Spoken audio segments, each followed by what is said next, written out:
So po, magandang umaga po sa inyo lahat at purihin po ang Panginoon.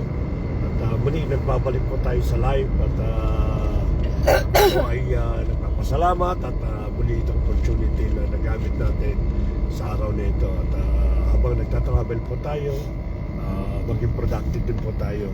Habang tayo po ay nagpapunta ng opisina ay may mga traffic tayo nadaanan, gamitin po natin yung pagkakataon ng traffic na ito upang mapapurihan po yung ating pong Panginoon.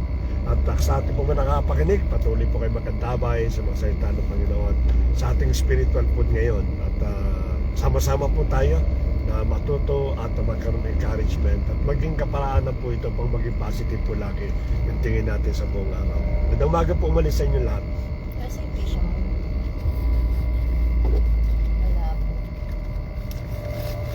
malabo po nasa natin.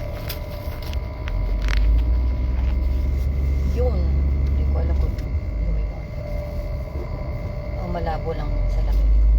Okay. Okay, good morning po. At ngayon naman ay pag-usapan natin. Nasa Matthew chapter 5 pa rin tayo. Kasi ang dami po talagang matututunan sa book ng Matthew. Ito pong chapter 5. Siyempre dito po na-mention yung Beatitude. Yung saan blessed are those who are meek, those who are peacemaker, and so on and so forth. At saka po ito mababasa natin yung pong pinag-aralan o pinag-usapan natin nung nakaraang linggo at saka kahapon, yung patungkol sa adultery starts in the heart and also murder. So ito po ngayon ay sa Matthew chapter 5 verse 14 to 16 kung saan ang sabi dito, you are the light of the world. Dali light of the world ba tayo? Palagay mo? Hindi ka mapalagay? Hindi ko mag-ano yan ang tawag siya magsasabi. Na ang tao, ayun. Sige. Basahin po natin. You are the light of the world. A city on a hill cannot be hidden. Neither do people light a lamp and put it under a basket. Instead, they see it on a stand. They set it on a stand and it gives light to everyone in the house. In the same way, let your light shine before men that they may see your good deeds and glorify your Father in heaven. Okay. So, ito po yan daw. Ang sabi tayo daw po yung mga ilaw ng sanglibutan. At yun daw pong ilaw na nandoon sa top hill, hindi daw po pwedeng hindi makita. At pagkatapos yun daw pong ilaw natin ay hindi naman natin nagsindi ka ng kandila, for example, at ilalagay mo sa ilalim ng basket. Natural, ilalagay mo kung saan sa pinakagitna siguro na mas maraming maliliwanagan. Pagka yung may yung brown out sa Pilipinas, yung kandila, ilalagay ko sa may harapan ng salamin, mas maliwanag. Kasi di ba yung illumination ng ilaw, mas maliwanag siya. So ang purpose kasi natin, ang purpose po is para mas maraming maliwanagan sa buong bahay. So ganun din po tayo bilang mga tao, bilang lalo na mga sinasabi ng mga Kristiyano, ay dapat daw po nagliliwanag tayo, nakikita ng mga tao.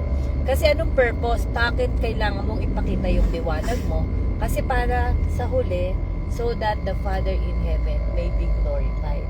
No? So po, hindi po pwedeng, Kristiyano ako, basta ako, nagsisimba ako, basta ako, nagbabasa ako ng Bible, basta ako, wala akong inaagrabyado. Basta gusto mo, ikaw lang, sa'yo lang yung liwanag na natanggap mo. No, ito po yung sinasabi dito. If we are Christian, of course ang sabi yung salita ng Diyos, the word, yung salita ng Diyos ay parang lamp unto your feet and then light unto your path. So kung yung salita ng Diyos ay nasa iyo, definitely magliliwanag ka pala, kasi siya yung nagiging ilaw sa yung mga paanan or sulo, pagkatapos liwanag naman papunta sa yung lalakaran. So kung dala-dala mo yung liwanag na yon, imposibleng hindi ka makita, lalo na kung nasa dilim ka nagpunta. Imposibleng hindi makita. So anong purpose po? Bakit dapat na magliwanag tayo, dala natin yung liwanag kasi dala natin yung salita ng Diyos. Sabi nga, inukit na nga daw po ito sa puso at isipan natin. So kung dala-dala natin yung liwanag, hindi lang natin siya itatago, di ba? Hindi mo pwedeng itago. Ayun po, kailangan sinishare natin, no? Sinishare po natin yung liwanag na yon. Sinishare po natin yung gospel na natanggap natin para marami ding magkaroon ng kanilang sariling liwanag at hindi lang sila makikiliwanag sa iyo. Ayun. At ang pinakamahalaga dito is we are glorifying the Father in heaven kapag po na-share natin yung liwanag natin, especially yung Word of God which is the light, no? The light ng tinatawag na light, yung Word of God na sinishare po natin. At yung pong buhay natin, no, yung ating personal life, no, kung paano ka makipag-usap, makipag-deal sa tao, paano ka humaharap sa mga pagsubok mo, the way you act, no, yung paano ka makipagkapwa-tao. Ito po ay isang maliwanag na ilaw, na example na makikita ng mga tao. O kung pagka dumating ka, dapat magliliwanag ang kapaligiran, no? Magkakaroon ng saya yung mga taong dadatnan mo. Hindi yung naging madilim lalo. Kasi dumating ka gloomy, no? At syempre po, no, nangyayari din po ito dahil nga po dala-dala mo ang liwanag. Definitely ayaw ng dilim sa liwanag. Kakaripas yan ng takbo. Pero kung yung dati mong mga kaibigan o mga kakilala na talaga namang talamak sa paggawa ng masama, ay welcome na welcome ka pa din. Hindi pa rin liwanag ang dala mo. Kasi ang sign po na nasa iyo ang liwanag, kakaripas po ang kadiliman. So, wag po tayong magtaka. Kapag dumating ka, magugulat ka, punong-puno yung lugar na yon. Mamaya wala na sila kasi mag-share ka ng gospel, no? Na-share to ni Ate Perla nung kailan nakapagkwentuhan kami. Bakit ganun? Para akong may sakit ngayon, pag darating pa lang ako, nagkakaripasan na daw ng takbo. Kasi syempre, dala niya na yung salita ng Diyos. Ayaw nilang marinig o yung salita. At syempre, yung mga yung mga nasa kadiliman ay nasisilaw dyan. Ayaw po nila ng liwanag. Kaya, yan, tumatakbo. Natawa nga ako sa kanya. Ba't ganun? Sabi niya, pagka kausap ko na sila, wala na. Normal lang yun. Kahit nga yung mga pamilya ko pagkausapang Bible na, tahimik na lahat wala nang wala na, mamaya isa-isa nang umaalis. Pero gayon pa man, ito po ang gusto ng Panginoon, no, na especially ang Diyos Ama na nasa langit, na i-share natin yung liwanag natin, i-share natin yung gospel dahil nag-glorify pala ang Diyos Ama na nasa langit. If we continually share it, we are glorifying the Lord. At yun naman ang purpose natin, to glorify the Lord, no? Hindi tayo nag-share ng gospel for people to know na ikaw ay banal o ikaw ay righteous na tao, o ikaw ay maraming alam sa Biblia, kung hindi to glorify the Father in heaven. Yun po yung pinaka-ultimate purpose natin. At syempre, natural, ang sabi po sa Matthew chapter 20, di ba? Go ye and preach the gospel to all nations. Baptize them in the name of the Father, the Son, and the Holy Spirit. Ang sabi po ganyan. At sabi niya, teach them to follow everything that I have commanded you. So, ito po yung i-share na natin and to follow. So, you have to be an example, no? Para sila masunod din nila yung kung ano yung itinuturo. Parang si Jesus Christ, naging example siya, pinakita niya kung ano yung tinuturo niya, ginagawa niya. So, eto yung utos ngayon sa atin, pag share natin yung gospel, at binaptize nga po natin sila, pag tinanggap nila ang Panginoon bilang Diyos at tagapagligtas, ang kasunod daw po nun ay ituro po daw natin yung lahat ng commandment. Teach them to follow, no? Teach them to follow. Susunod. Paano sila susunod? Siyempre, pag nakita nila sa atin, we are setting as an example. We are the light. Susundan po at susundan ng mga taong nasa liwanag na yung liwanag pa rin. So, sige, Daddy, ikaw. Yun! Yun. Medyo nubo pa ako. So, ang sabi po doon sa isang nabasa ko na the post, no? Social media na post. Nang sabi niya, the best teaching or the best preaching daw po, it is your life. O the best sermon daw po, it is your life. Hindi raw po kung gaano ka nagpaliwanag ng Bible by means of hermeneutics or paano mo ina-apply theologically yung mga mini-message po natin o yung mga ating po mga sermon, no? Hindi raw po ito yung mga apologetics ang approach na kung saan talaga namang napapahanga sila sa the way na talaga namang you define and also you apply the Bible. But the best thing daw po about the sermon, it is about your life. Kasi po, ang tao po, hindi niya basta-basta maiintindihan yung mga pinagkasabi po natin, pero it's so easy for them to understand kung ipakikita po ng bawat buhay po natin. Ang example po ang ating Panginoon sa Kristo. The Lord Jesus Christ, when He ministered, napaka-full of wisdom po nito. Pero look at the way na nagkaroon siya ng magbi-ministry. Hindi po niya ginamit yung apologetics po niya. He can use the apologetics because he is the author of the Bible. He can use also theology. He can use hermeneutics, no? Para sabihin ito sa mga pariseo na mali pagkaka-interpret niya ng Bible o ng Scripture. Pero hindi po niya siniway po yon. Ipinakita niya kung ano yung nabasa niyang Scripture sa pamamagitan ng kanya pong buhay. Another example, si Pablo po. Isa pong aral sa batas ng Diyos. Isang matalino na nag-graduate talaga po, maaaring doctorate pa sa batas ng ating Panginoon. Pero hindi po niya ginamit po yan, ipinakita po niya kung ano yung the best na preaching daw po, yung kanya na pong buhay. Kung tawagin nga raw po Kristiyano sa nguso at hindi daw po sa puso. Dapat ganun po pinakano po natin. Kasi po ang tao po kasi, aminin man natin o hindi sila magtsatsagang magbasa ng Biblia. Of course, kung sila po ay walang interest, hindi sila na born again o hindi na nabago yung puso nila.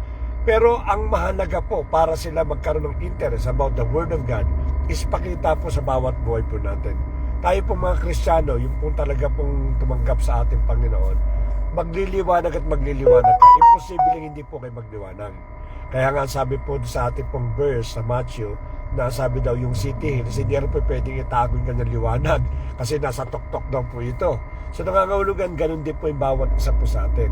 So if we really confess that we are Christians, dapat po makita sa bawat buhay po natin po yan. Sabi nga, the best testimony na maaaring i-share mo sa iyong mga pamilya, sa kapitbahay mo, sa relatives mo, and even sa mga co-worker mo or mga kaibigan mo, it is your life.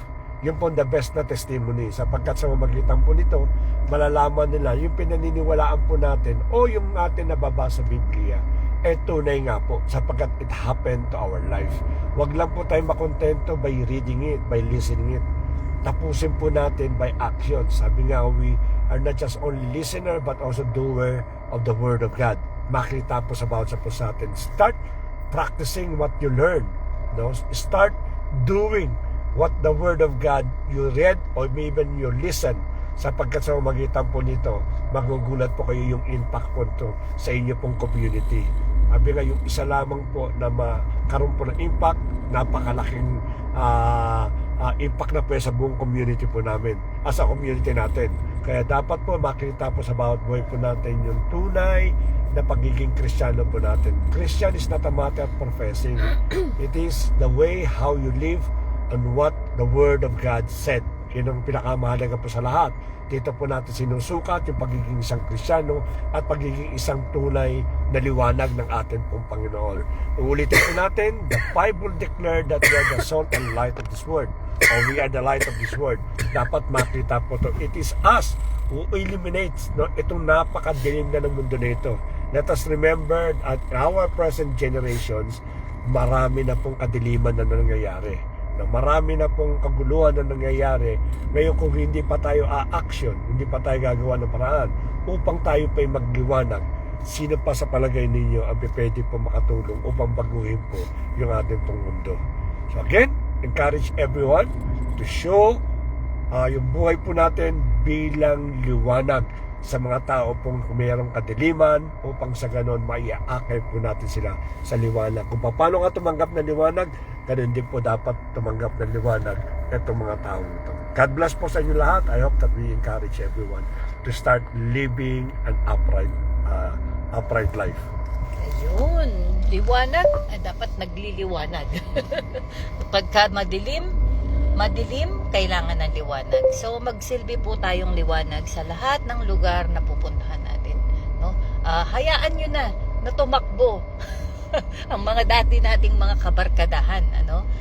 Sigurado naman yan, pag narinig nila yung salita ng Lord, ay maitatanim sa puso nila. At sabi nga, yung salita ng Diyos ay will not return in void. Bakit? Kasi pag narinig nila yung salita ng Diyos at hindi nila tinanggap, o just ang Lord para sa parusang tatanggapin nila. Ano? Kaya nga po, di po ba, hindi po daw babalik ang Panginoon hanggat hindi na ipapangaral ang salita ng Diyos hanggang sa pinakadulo ng mundo. Bakit? Para po masabi that Lord is just. Masabi mo, Lord, di ko kasi alam eh. Paano mong hindi alam na may nag-preach sa'yo, hindi mo tinanggap or tinakbuhan mo, di ba? Umalis ka nung dala-dala niya yung liwanag, which is yung salita ng Diyos, hindi ka nakinig, kumaripas ka ng takbo. At kaya ngayon, kapag ka ikaw ay nandun na sa araw ng paghuhukom, no? Hindi natin po masasabing excuse ka, no, sa parusa. Sabi nga, ignorance of the law doesn't excuse no one. Paano pa ang salita ng Diyos? Sa salita ng Diyos, ito po ay papangaral sa pinakahuling tao. At ngayon, hindi na, palagay ko, napakaganda rin ng yung social media. Kasi maraming nakakarating ang salita ng Diyos eh. Hindi naman lahat afford na mag-travel at mag-missionary. Salamat na lang sa social media. No, katulad nito, nagagamit po natin para ma-share yung gospel, makapahagi tayo ng maliliit na ito parang kwentuhan lang, no, ang style natin, hindi tayo very formal, pero parang kwentuhan lang, but in a way nagkakaroon ng light, no, yung conversation, light na magaang sa pakiramdam, at the same time light kasi yun po ang ating sinishare, yung liwanag ng salita ng Panginoon. Kapag nasa iyo ang liwanag, abay, natural, kakaripas yung kadiliman sa iyong buhay. So kung ano man po yung mga planuhin din ng kaaway sa buhay mo, pag hawak-hawak mo, pinangahawakan mo yung salita ng Panginoon, which is the light of light, the word is light, ay nako, hindi ka po masusupil ng darkness, no? Kasi hindi po kayang supilin. Naalala ko dun sa sa plague sa Egypt, di ba? Yung total darkness. As in dun daw po, maski po daw yung pag nagsindi ka ng ng siguro maliit na kandila, hindi kaya. Sobrang kapal nung darkness na nangyari nung panahon na yon. At madagdag ko lang, no, total naman pinag-uusapan natin yung liwanag. Tingnan mo, no, nung namatay si Jesus Christ, di ba after nung total darkness, ang kasunod nun ay yung plague ng dito, yung sa angel of the light, yung angel of death pala, angel of death, no? Pero ni-reverse ng Panginoon nung nandun siya sa cross, no, nag-shed na siya ng blood, at pagkatapos reverse pabalik kasi yun sa last yung blood, di ba? Bago yung mga plagues lahat, pagkatapos last yung blood, tsaka na sila pinalaya. Ngayon dito naman sa sa cross, after nung shedding of the blood at namatay si Jesus Christ, nagkaroon ng total darkness. Di ba? Nagkaroon ng total darkness for 3 hours. Na total darkness po yun. Kaya po, sila ay nangatarantahan, di ba? Kasi nagpe-prepare nga po sila ng kanilang ng fast. At yun yung Passover. Yung napaka-eksakto lagi ng Bible, nakaka-excite At pagkatapos, because of that, yung blood na in-offer ni Jesus Christ ay na-reverse, pabalik naman ngayon. Nagkaroon ng total darkness, at pagkatapos yung iba pang mga plague na or sumpa na tinatawag po plague or curse ng Egypt, lahat po yun na-cancel na lahat ng ating Panginoon. So same po sa buhay natin, no? After po nung pagkamatay ng ating Panginoong Jesucristo, yung lahat ng darkness na yan tinalo ng Lord, lahat ng mga plague at mga curses tinalo ng Panginoon. At syempre dahil tinalo na niya yung darkness, tinalo niya yung death, abay liwanag talaga ang kapalit nun. Kaya dapat po tayo ng mga nasa Panginoon, tayo po ay nagsisilbing liwanag. Hindi lang sa loob ng tahanan, lalo pati sa labas. Kasi mas kailangan no? Sa labas. Kaso ang nangyayari, pag nasa labas ka, hindi ka Kristiyano. Pag nasa simbahan ka, Kristiyano ka. Hindi na po kailangan ng mga nasa loob ng simbahan, ng ilaw. Kasi pare-pareho kayong nagdiliwanag na. Kailangan po yung liwanag natin magliwanag sa labas. Kaya tayo po dapat ay Kristiyano sa loob ng isimbahan, lalong-lalo na Kristiyano sa labas ng simbahan. Ang purpose po, ba't natin ginagawa yon? To glorify the Lord. At syempre, automatic kasi. 'Di ba? Ang liwanag talaga siya. Hindi mo talaga pwedeng itago. Pero kung naitatago mo pa, kapatid, ewan ko na. No? Noong po nagpunta kami ng Georgia, mahaba-haba po ang aming biyahe kasi isang oras po ang biyahe namin papuntang opisina namin. Okay. Noong po papunta kami ng Georgia, nagkaroon ng medyo problema dun sa bus namin kasi merong dalawang couple na huling dumating at hindi nag-inform. So yung upuan syempre huli na sila, wala na silang magkatabi sila. At ang pwesto na lang sa may dulo. Yung lalaki hindi niya kayang umupo sa dulo daw at na suffocate siya ganyan, parang takot, parang hindi niya maintindihan kung ano yung nararamdaman niya. So, bumaba siya ulit. Umupo siya dun sa upuan nung tour guide. So, yung tour guide, syempre, kailangan, dapat dun siya sa may harapan kasi siya yung maglilid sa amin at magkukwento siya ng history, so on, so forth. At pagkatapos, kami ni Pas Bernard, ang ganda na upo namin sa may unahan talaga. Ngayon sabi ko na lang, sige, dito ka na lang sa upuan ko, ako na lang dyan sa dulo. So, ngayon kabukasan, nung kumakain na kami, may mga nagtanong sa amin. Ang sabi, mga Kristiyano po ba kayo? Ang sabi pong agad sa amin. So, sabi namin, ay opo, kasi narinig din namin sila nagpa-praise the Lord. Ay opo, ganun-ganun. So, nagkwento, sabi po namin naramdaman po talaga namin agad na kayo Kristiyano, ganun-ganun. Ibig sabihin, makikita, no? Hindi ka pa magsalita, hindi ka pa man, kahit hindi ko siguro ginawa yun na umupo ako sa likod para lang hindi masira yung aming lakad nung araw na yon, walang mabwisit masyado dun sa tao na yon. Yun na yung ginawa ko. Kahit po siguro hindi namin gawin yun, sabi na namin pag akyat nyo pa lang sa nararamdaman, no, nakikita. Hindi naman po binopost namin yung sarili namin, Talaga pong mararamdaman mo talaga, ma-feel mo kung sino yung mga Christian. Pero wag po tayo sa mga Christian natin lang makikipag-usap. Kasi nangyari pag, oy, Kristiyano ka pala, so kayo na lang yung mag-uusap. Mas kailangan po nung iba na wala pang ilaw ang makarinig. Kaya nung nandun ako sa likod, ang nakausap ko yung nanay, kasi mag-asawa sila, may isang anak. So kinausap ko yung babae, nag-share ako ng gospel. At sabi niya, actually po, ma-attend ako doon. May namimilit sa aking umattend doon. Naka-attend po ako ng ilang beses.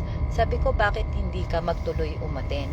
So, sabi niya, oo. Siguro, naintindihan niya kasi yung salvation, no? Kasi yung iba, pag umattend naman, kung ano yung nadat ng message, tuloy-tuloy lang yun. Hindi siguro na-share yung salvation sa kanya. So, yun, nung maghiwa-hiwalay kami, sabi niya, mag-a-attend po ako doon ulit sa Qatar, sabi niya pagbalik ko doon. So, yun. So, ayan po, no? Hindi naman po tayo yung sobrang bait natin, parang inaabuso na mabait ka pa din. Yung liwanag po ay nagko-correct po yan ng darkness. So, maging example tayo. Ayan. So, sige. Kuya Manny, good morning. Tama po, walk the talk lagi po tayo. Tapos, good morning din po kay Kuya. Pangalan nito? Kuya Arnold. Kuya Arnold, di ka na yata natutulog. Kasi madaling araw kasama ka na namin sa BS. Ngayon, nandiyan ka ulit. Matulog ka, ha? At kailangan ma-enjoy mo yung okay. At sino pa ba itong mga nandito? Hindi ko po kung sino itong mga wala kasi mga pangalan. O sige po, maraming salamat and God bless. Sige po. God bless po. Okay, bye-bye.